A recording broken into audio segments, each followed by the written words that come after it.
আসসালামু আলাইকুম। নমস্কার, আমি মোবাশ্বের। আমি তুর্য।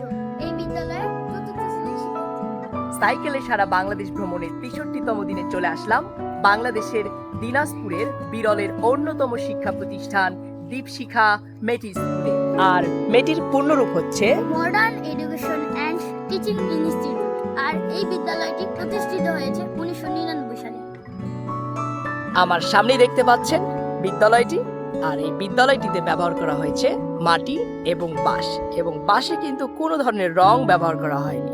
তো চলুন এই তুর্যর সঙ্গে আপনাদেরকে পুরো বিদ্যালয়টি ঘুরিয়ে ঘুরিয়ে দেখাই।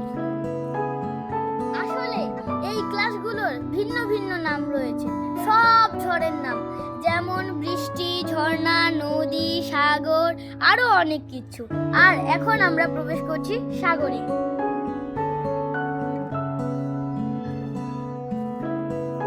তো আমরা সাগরে প্রবেশ করলাম, তবে সাগরে পানি নেই, নিচে রয়েছে পাটি। পাটি। আর এই পাটিতে বসে শিক্ষার্থীরা পড়াশোনা করেন। অত্যন্ত চমৎকার, উপরে বাঁশ, নিচে পাটি, কোনো এসি নেই, একদম পরিবেশের কথাটা, পরিবেশের এই বিষয়টা খুব গুরুত্ব দেওয়া হচ্ছে। কত চমৎকার এই স্কুলের শ্রেণীকক্ষটি দেখুন। আর এখানে বসেই তুর্য পড়াশোনা করে। তুর্য, তোমার কাছে এই স্কুলটা কেমন লাগে?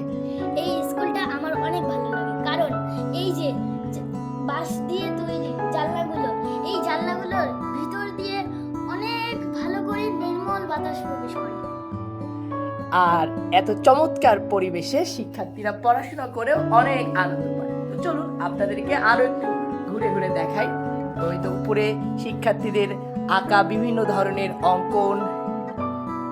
আর এই তো জানালাটা দেখুন কত চমৎকার, এই জানালার ভিতর দিয়ে আলো প্রবেশ করে। এই তো এখানে নির্মল বাতাস প্রবেশ করে।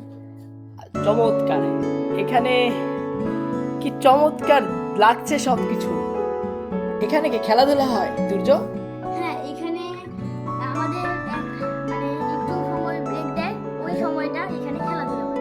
আর এইটাতে বাচ্চারা খেলাধুলা করে। দেখুন কত চমৎকার লাগছে, সত্যি অসাধারণ। সম্পূর্ণটাই মাটির তৈরি। চলুন আমরা আরেকটা শ্রেণীকক্ষে প্রবেশ করি।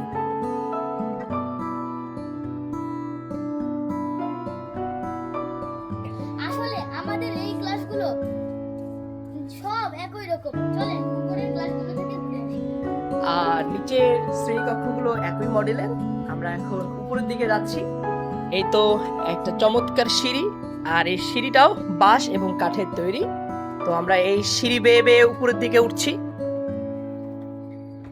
আমার লাইফের প্রথম কোন স্কুল যেটা সম্পূর্ণ মাটির তৈরি, মাটি, বাঁশ, কাঠ, টিন। তো এটা আরেকটা শ্রেণীকক্ষ।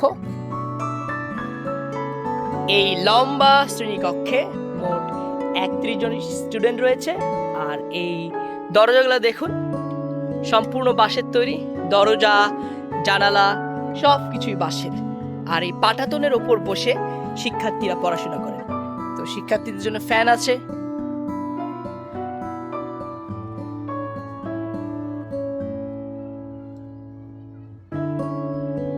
এই শ্রেণীকক্ষগুলোর পাশেই রয়েছে একটা করে ব্যালকনি। আর এই ব্যালকনিতে সর্বোচ্চ 8 জন বসতে পারে। তো এই বিদ্যালয়টি নিয়ম শৃঙ্খলায় ভরপুর। এখান থেকে শিক্ষার্থীরা নিচের মনোরম পরিবেশটাও উপভোগ করতে পারে। সত্যি এক কথায় অসাধারণ।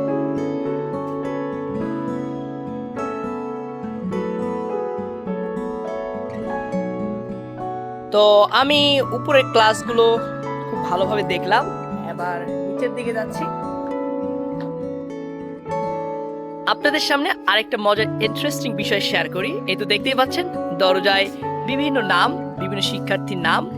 যখন এই বিদ্যালয়টা, এই ভবনটা নির্মাণ করা হয়েছিল যখন এই দরজাটা নির্মাণ করা হয়েছিল, তখন এই দরজায় এই শ্রেণীর যে শিক্ষার্থীদের নাম কিন্তু এখানে লেখা হয়েছিল। কারণ সব বাচ্চারাই ছোট ছোট, যদি ফাঁকা থাকতো তখন তারা বিভিন্ন কিছু লিখে ভরে দিত। যখন এরকম তারা লেখা দেখেছে, তখন কিন্তু আর তারা ভিন্ন কোনো কিছুই লেখেনি। দেখেন পুরো দরজায় কোনো দাগ নেই, কারণ এখানে আগে থেকেই লেখা আছে। এটাও কিন্তু একটা ইন্টারেস্টিং বিষয়, আমার কাছে ভীষণ ভালো লেগেছে।